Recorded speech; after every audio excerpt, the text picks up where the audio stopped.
I am the Watcher. Do you know what lies within the walls of 657 Boulevard? That's how the first letter began. In 2014, a New Jersey family bought what they thought was their dream home. Instead, they walked into a nightmare, a home stalked by someone who called themselves the Watcher. To this day, nobody knows who sent the letters, and the house remains a place of fear, obsession, and unanswered questions. Derek and Maria Broaddus were excited. They had just purchased 657 Boulevard in Westfield, a beautiful 6-bedroom home built in 1905. Quiet neighborhood, big backyard, great schools. They'd saved for years. And as they started renovations before moving in, the first letter arrived. It was handwritten but typed inside. No return address. Only one word in the recipient field. To the new owner. The letter started out friendly but quickly turned disturbing.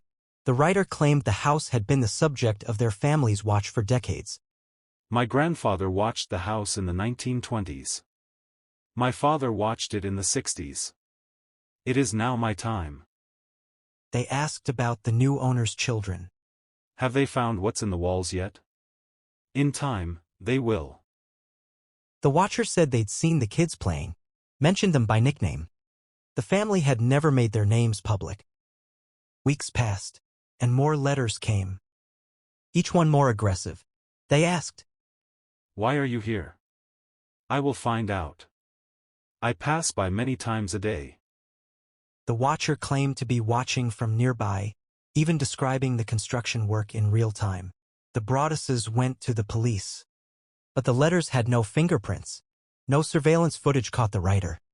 No one saw anything. Police began investigating the neighbors. 2 homes away lived a couple in their 90s. Their son had written disturbing things online. Then there was another neighbor who reportedly walked the neighborhood late at night, watching homes. But no one was arrested. No charges were ever filed. And when police questioned residents, some grew defensive. One neighbor even said, "Some people just don't want to move into the neighborhood." Was this some sort of warning? The Broadduses never moved in. They installed cameras, hired private investigators.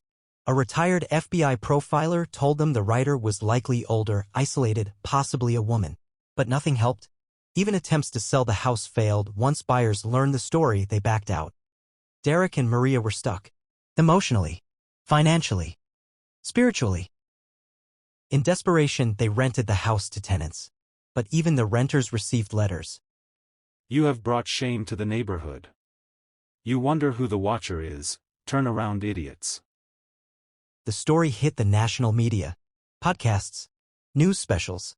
Reddit exploded with theories. Then came Netflix, turning the tale into a dramatized series. But still, no resolution. The Watcher was never found. And to this day, no one knows who was behind the letters. Some say it was the neighbors angry over a new family taking over a legacy home. Others believe it was the Broadduses themselves, a hoax to get out of a bad mortgage. But others think something much darker lies inside 657 Boulevard. A hidden room? A buried secret? The Watcher once wrote, "You won't get rid of me. I am the Watcher. I have always been here."